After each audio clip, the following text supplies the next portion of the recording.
Picture this. A 19-year-old girl stands in a cold, damp cell in Rouen, France. Her once proud armor has been stripped away, replaced by a rough woolen dress. Her hair, cropped short like a man's, frames a face that has seen more horror in 2 years than most would witness in a lifetime. This is Joan of Arc on May 30th, 1431, the last morning of her life. But what you think you know about her execution is nothing compared to the calculated cruelty that awaited her. The flames that would consume her were just the final act in a drama of psychological torture, political manipulation, and ecclesiastical corruption that would make even the most hardened medieval observers recoil in disgust. Joan's story didn't end with a simple burning at the stake. What happened on that Tuesday morning in Rouen's Old Market Square was a meticulously orchestrated spectacle of suffering designed not just to kill a young woman, but to destroy everything she represented. The truth about her final hours reveals a level of institutional brutality that still shocks historians today. This is the story of how the Church, the English occupation, and medieval politics converged to create one of history's most haunting executions, and why the details were deliberately hidden from public knowledge for centuries. The wheels of Joan's destruction began turning long before she ever saw the flames. By 1431, she had already accomplished the impossible, lifting the siege of Orleans, leading Charles VII to his coronation at Reims, and igniting French resistance against English occupation. But success made her dangerous. The English couldn't simply execute a war prisoner that would create a martyr. Instead, they needed to destroy her reputation first. Enter Pierre Cauchon, Bishop of Beauvais, a man whose ambition matched his cruelty. Cauchon had lost his bishopric when Joan's victories drove the English from his territory. This was personal. The trial that began in February 1431 was a masterpiece of judicial theater. Joan, barely 19 and without legal counsel, faced a tribunal of 131 ecclesiastical judges, all either English supporters or too intimidated to dissent. They had one goal: prove she was a heretic, witch, and false prophet. But Joan proved far more resilient than they anticipated. Despite months of interrogation, solitary confinement, and psychological pressure, she refused to recant her divine visions. Her responses were so sharp and theologically sound that they frustrated her interrogators. When asked if she believed she was in God's grace, she delivered what historians consider one of the most perfect answers in legal history. "If I am not, may God put me there. If I am, may God keep me there." The English grew impatient. They needed a confession or at least a technical violation they could exploit. So they devised something more sinister than simple questioning. They would break her will through systematic dehumanization. What happened to Joan in her final months reveals medieval justice at its most perverted. The English and their clerical allies didn't just want to execute her. They wanted to destroy her identity, her faith, and her sanity first. Joan was held in a secular prison rather than a church facility, despite being tried by ecclesiastical court. This wasn't an oversight, it was strategic. In her cell in Rouen Castle, she was chained day and night to a wooden block. Not just her hands, her entire body was secured with iron shackles that rubbed her skin raw. She couldn't lie down properly, couldn't move freely, couldn't even relieve herself without humiliation. But the physical discomfort was nothing compared to the psychological assault. Joan was guarded by English soldiers who took pleasure in tormenting her. They made lewd comments about her body, threatened sexual assault, and deliberately disrupted her sleep. When she tried to pray, they mocked her voices and mimicked her devotions. The most insidious torture was the constant pressure to wear women's clothing. This might seem trivial to modern minds, but in Joan's case, her male dress was both practically necessary and spiritually significant. She claimed her voices, Saints Michael, Margaret, and Catherine had commanded her to maintain this appearance. Her captors repeatedly stole her male clothing, forcing her to choose between nudity and feminine dress. When she chose the former, they used her nakedness as further humiliation. This wasn't about fashion. It was about forcing her to deny the divine commands that gave her mission meaning. The interrogations themselves became instruments of torture. Joan faced questions for hours each day, often the same queries repeated endlessly. The judges used theological complexity to confuse her, knowing she lacked formal education. They set verbal traps, twisted her words, and demanded she condemn voices she believed came from God. Most cruelly, they exploited her deepest fear, that she might be deceived about her divine mission. They planted seeds of doubt, suggested her voices came from demons, and threatened her with eternal damnation. For a deeply religious young woman, this spiritual terrorism was more agonizing than any physical pain. By May 1431, Joan's resolve was cracking. Months of imprisonment, constant harassment, and psychological manipulation had taken their toll. The young woman who had faced English armies with unwavering courage was breaking under a different kind of assault. On May 24th, the tribunal took Joan to Saint-Ouen Cemetery for what they called her final warning. Before a crowd of spectators, they read her crimes and demanded she confess or face immediate execution. The sight of the prepared pyre and the mob's hostile energy finally shattered her composure. Joan signed a document, though she couldn't read its contents. She believed she was simply agreeing to submit to church authority. In reality, she had confessed to heresy, witchcraft, and false prophecy. She had agreed to abandon her male clothing permanently and never again claim divine inspiration. The crowd's reaction reveals how completely the English had manipulated public opinion. People who might once have supported the Maid of Orleans now jeered at her apparent cowardice. The psychological manipulation was complete. Joan had been broken publicly. But her relief was short-lived. Back in her cell, she learned the full truth of what she'd signed. Worse, her guards had prepared a final trap. They removed all her female clothing, leaving only the male garments she had promised never to wear again. Joan faced an impossible choice: remain naked indefinitely or break her written oath. When she finally dressed in the forbidden clothing, her captors had the violation they needed.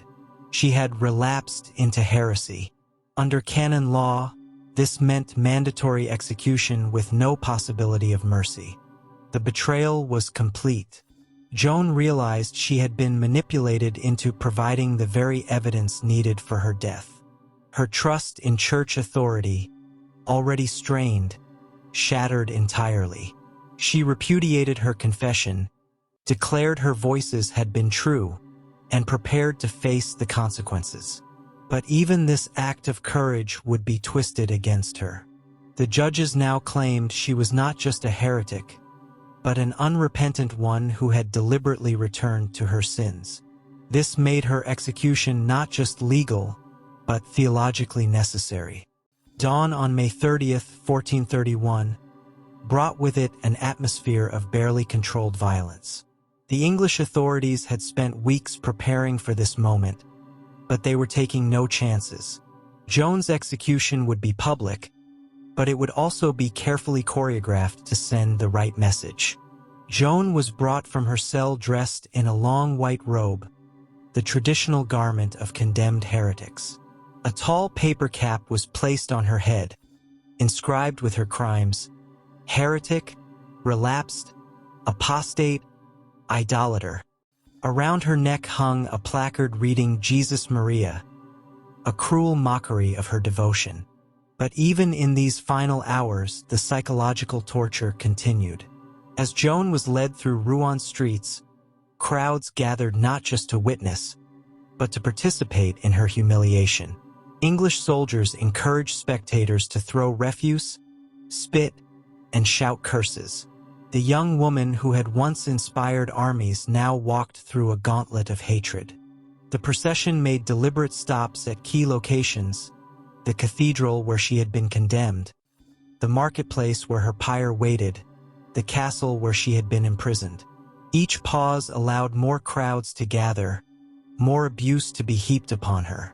This wasn't just an execution. It was a victory parade for her enemies. Joan's demeanor during this final journey reveals her extraordinary character. Witnesses reported that despite the mob's hostility, she remained composed. She prayed audibly, asking God's forgiveness for her enemies. When people cursed her, she blessed them in return. Her dignity in the face of such hatred only seemed to inflame the crowd's anger more. The most heartbreaking moment came when the procession passed a group of French prisoners. These men, her former allies, were forced to watch their savior's final humiliation. Some wept openly. Others shouted encouragement. A few managed to call out "Saint Joan" before English guards silenced them with clubs. Joan's reaction to seeing her countrymen, many of whom she had personally led in battle, finally broke her composure. For the first time that morning, tears ran down her face. She had failed not just her mission, but the people who had believed in her. The pyre that awaited Joan in Rouen old market square was not hastily constructed. English officials had consulted executioners from across Europe to design something that would maximize both suffering and symbolic impact. What they created was an instrument of torture disguised as an execution device. Traditional burning at the stake was designed for relatively quick death. The victim would typically succumb to smoke inhalation within minutes. But Joan's pyre was built differently. It stood nearly 8 feet high, far taller than normal, which meant the flames would take much longer to reach her. Below the platform, faggots of wood were arranged in specific patterns to control airflow and burning speed. The English had another motivation for this design. They wanted Joan to suffer long enough to recant publicly. If she renounced her visions while burning, it would destroy French morale and validate English claims about her heresy. Every aspect of the pyre was calculated to give her time to break. Chains and ropes secured Joan to the stake in ways that prevented quick death while ensuring maximum pain. Iron bands around her waist and chest would heat slowly, burning her skin while keeping her upright and conscious. Her feet were positioned just high enough above the flames to prolong her agony. But the most sinister detail was almost invisible to spectators.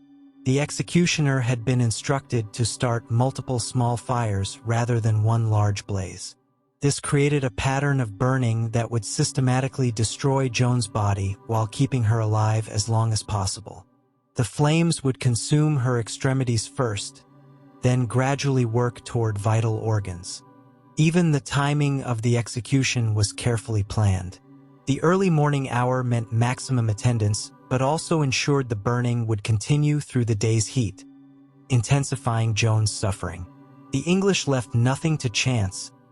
They wanted Joan's death to be as horrifying as possible while appearing to follow proper legal procedures.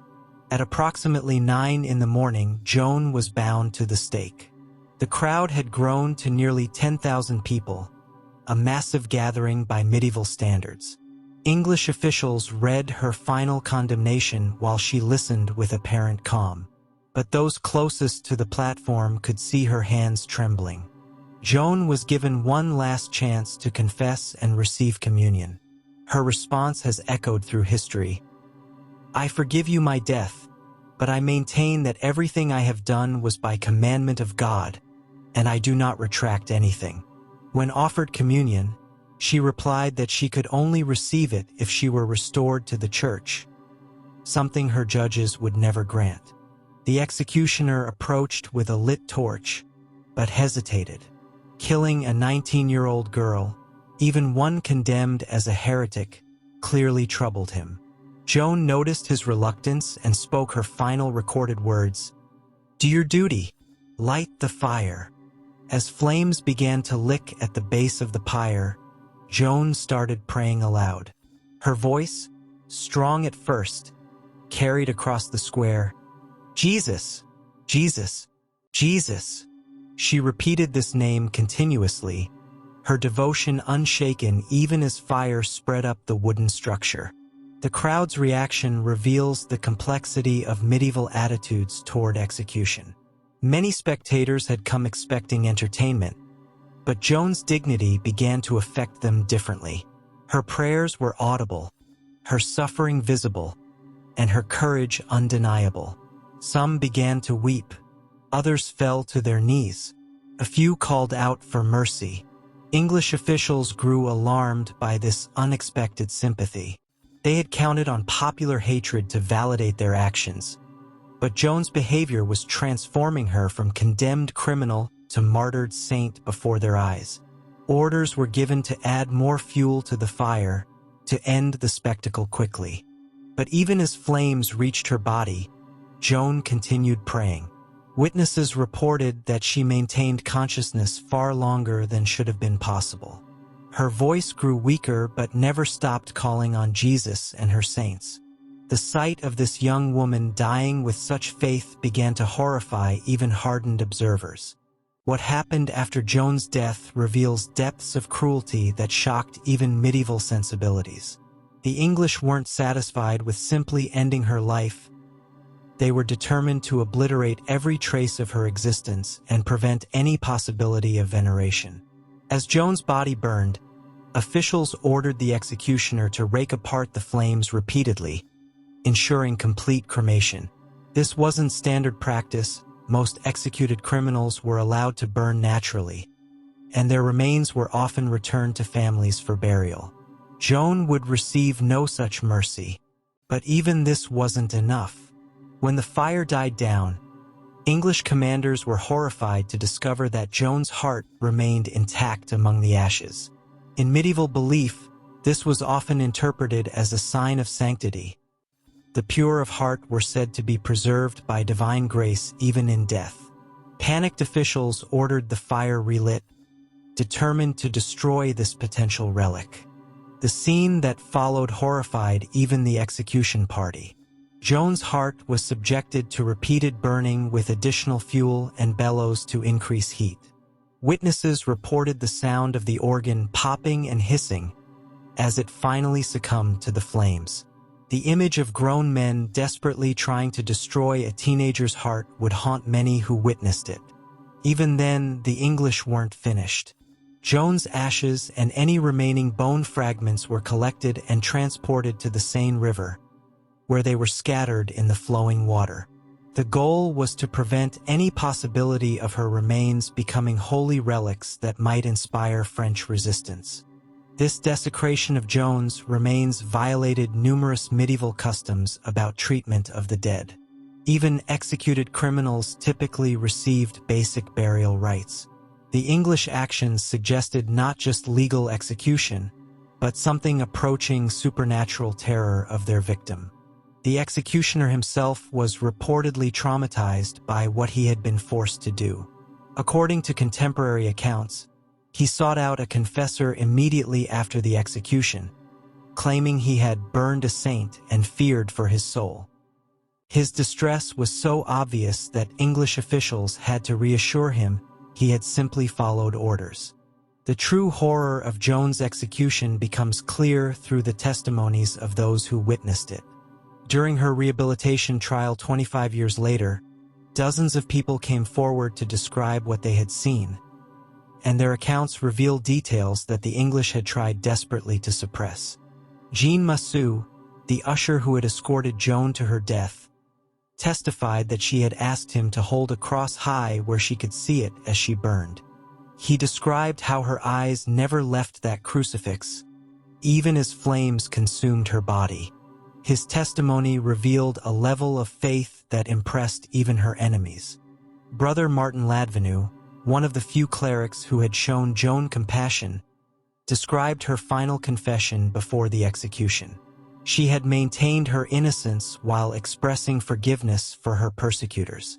Most remarkably, she had predicted that her death would bring disaster upon England, a prophecy that would prove chillingly accurate as English control of France collapsed within decades.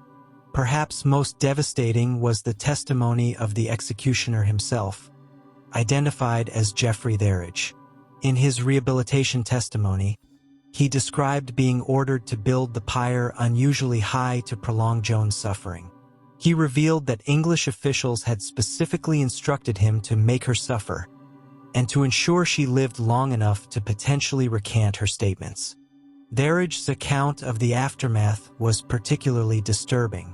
He described being forced to repeatedly stoke the fire to destroy Joan's heart, a task that left him physically ill. He testified that he had never been required to take such extreme measures with any other execution and believed the orders came from fear of Joan's potential sanctity. Multiple witnesses testified to unusual phenomena during the execution. Several reported seeing a white dove flying from the flames at the moment of Joan's death. Others claimed to have seen the name Jesus written in the fire and smoke. While these accounts might be dismissed as religious fantasy, their consistency across multiple independent testimonies suggests they reflected genuine experiences. The crowd's reaction also proved significant. Many witnesses described a dramatic shift in mood as Joan's dignity became apparent. What began as a celebration of English justice transformed into something closer to a religious experience. The very spectacle designed to discredit Joan instead began to canonize her in popular memory.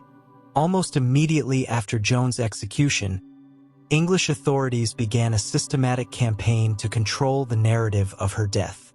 They understood that the manner of her execution, if fully known, might actually increase her appeal rather than destroy it. The cover-up would prove almost as revealing as the original events. Official English records were carefully edited to minimize details about Joan's suffering. Documents described a routine execution of a heretic who died impenitent and without signs of divine favor. References to her dignity, the unusual treatment of her remains, and the crowd's sympathetic reaction were systematically removed or altered. Pierre Cauchon, the bishop who had orchestrated Joan's trial, was rewarded with valuable church positions and English protection. But privately, he seemed haunted by what he had done.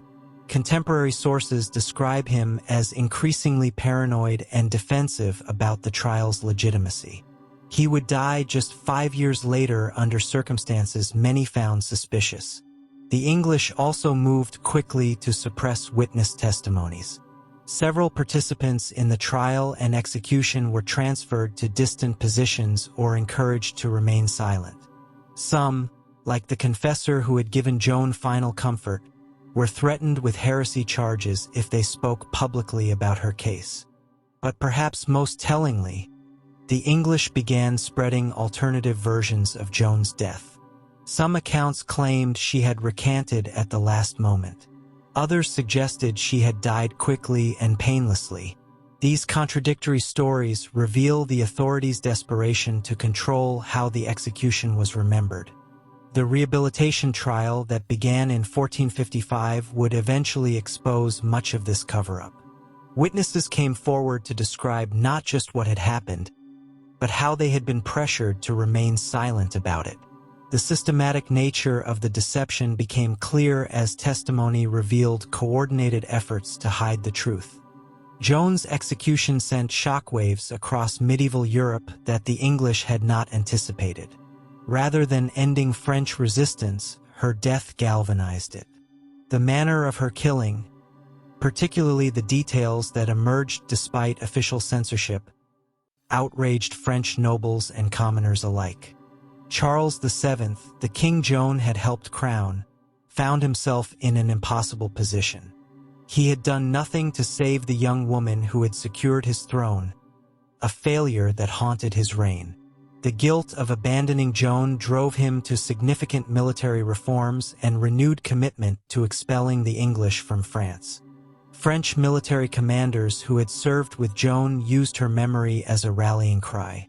"Remember the Maid" became a battle cry that struck terror into English forces.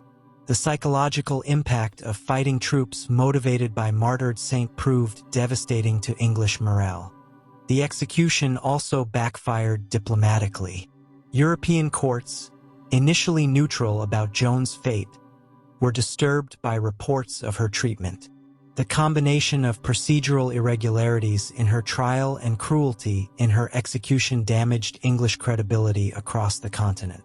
Perhaps most significantly, Joan's death began to transform French national identity. Her sacrifice provided a powerful symbol of resistance to foreign occupation. The teenage peasant girl who claimed divine mission became the embodiment of French independence and religious faith. The English found themselves fighting not just military campaigns, but a propaganda war they couldn't win. Every French victory was attributed to Joan's intercession. Every English defeat was seen as divine punishment for her murder. The political calculation behind her execution proved catastrophically wrong. The true horror of Joan's execution lies not just in the physical suffering inflicted on a 19-year-old girl, but in the calculated destruction of everything she represented. Her death was designed to kill not just a person, but an idea, the possibility that divine authority could challenge political power. The psychological torture preceding her execution reveals medieval justice at its most perverted. Joan faced not just death, but systematic attempts to destroy her identity, faith, and sanity. The combination of physical imprisonment, sexual harassment, spiritual terrorism, and judicial manipulation created a campaign of dehumanization that remains chilling even by modern standards. The manner of her burning, deliberately prolonged and publicly humiliating, demonstrates how political expedience could corrupt even religious institutions. The Church's participation in Joan's torture and execution represents one of the darkest chapters in ecclesiastical history. Yet perhaps the most disturbing aspect of Joan's fate was how completely it backfired on her persecutors. The execution that was designed to end her influence instead immortalized it. The suffering intended to prove her divine mission false became evidence of her sanctity. The death meant to crush French resistance instead inspired it. Joan of Arc's execution stands as one of history's most perfect examples of how institutional power, when corrupted by fear and ambition, can create the very martyrs it seeks to prevent. The young woman who died in Rouen marketplace became more powerful in death than she had ever been in life. 25 years after Joan burned in Rouen's old market square, the Church faced a terrible reckoning. The rehabilitation trial that began in 1455 would expose not just judicial corruption, but a systematic campaign of torture and murder disguised as religious justice. Pope Calixtus III ordered the original trial declared null and void, acknowledging that Joan had been the victim of calumny, fraud, deceit, lies, and malice. The verdict was unprecedented. The Church essentially admitted to murdering an innocent woman and attempting to cover up the crime. The testimonies gathered during rehabilitation revealed details about Joan's execution that shocked even hardened clerics. Witness after witness described not just the physical horror of her death, but the psychological torture that preceded it. The picture that emerged was of institutional sadism carried out under legal pretense. But perhaps the most damning evidence came from Joan's former enemies. Several English officials and collaborating clerics provided testimony that revealed the political motivations behind her trial. They admitted that Joan had never been given a fair hearing and that her execution had been predetermined regardless of evidence. The rehabilitation also revealed the extraordinary courage of Joan's final days. Far from the broken heretic described in English propaganda, witnesses testified to a young woman who maintained her faith and dignity even under impossible circumstances. Her behavior in prison and during execution had impressed even her enemies. Pierre Cauchon, the bishop who had orchestrated Joan's trial, was posthumously condemned for his role. His body was ordered exhumed and thrown into unconsecrated ground, a medieval punishment reserved for the worst criminals. The English officials who had directed her persecution faced excommunication and eternal condemnation. The execution of Joan of Arc was not simply a medieval burning at the stake. It was a carefully orchestrated campaign of torture, psychological manipulation, and judicial murder that revealed the depths of institutional corruption when power feels threatened by truth. Joan died not as the deluded heretic her enemies painted her to be, but as a teenager who refused to abandon her faith despite months of systematic abuse. Her execution was designed to destroy not just her life, but her message that divine authority could challenge earthly power, that peasants could lead nobles, that faith could triumph over politics. The true horror of her death lies in its calculated cruelty. Every aspect of Joan's final months was designed to break her spirit before destroying her body. The psychological torture, the manipulated trial, the prolonged burning, and the desecration of her remains all served a single purpose: to prove that challenging established authority would result in total obliteration. But in the end, Joan's persecutors achieved the opposite of their intentions. The execution that was meant to discredit her instead canonized her. The suffering designed to prove her mission false became evidence of her sanctity. The death intended to end her influence made it eternal. 5 centuries later, Joan of Arc remains one of history's most compelling figures, not despite her horrible death, but because of how she faced it. Her execution stands as testament to both the worst impulses of institutional power and the extraordinary courage of an individual who refused to surrender her convictions even in the face of unimaginable cruelty. The flames that consumed Joan's body in 1431 also burned away the pretenses of her persecutors. In trying to destroy a saint, they revealed themselves as monsters. In attempting to silence a prophet, they ensured her voice would echo through eternity. The execution of Joan of Arc was indeed far more horrifying than most imagine, but perhaps not in the ways her enemies intended. Her story endures as a reminder that truth, faith, and courage can survive even the most systematic attempts at their destruction. The 19-year-old girl who died in Rouen marketplace became immortal not because of what was done to her, but because of how she responded to what was done to her. In the end, Joan of Arc achieved the ultimate victory over her executioners. She made their cruelty serve her cause. The very horror of her death became the foundation of her legend, transforming a teenage peasant into one of history's most enduring symbols of resistance to injustice. The execution was over in a few hours. The inspiration it provided has lasted 5 centuries. That, perhaps, is the most horrifying truth of all for those who thought they could silence Joan of Arc with fire. Thank you for watching Silent Atrocities. I hope you enjoyed this video. If you want more absolutely insane, untold historical content that your teachers were too polite to mention, hit that subscribe button right now, like, share, and comment below. What other untold historical story would you like me to reveal? See you in the next one.